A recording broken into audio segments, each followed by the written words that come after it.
po saglit kung ano po yung nilalaman ng Gallery 7. So as you can see po, may kabaong po dyan. Yan po yung ginamit na kabaong pang-transfer po sa buto ni Mabini dito po sa may Bini Shrine noong July 23, 1956 po.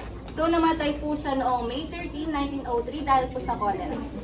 So ang height po ni Mabini ay 5'7". So kung nagtataka po kayo kung bakit po maliit yung kabao, buto na lang po yung nilagay po. And yung buto po niya ay nandun po sa unahan po ng museo.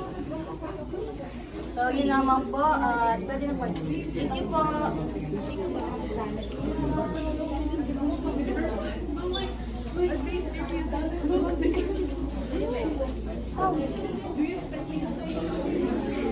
Baliktad.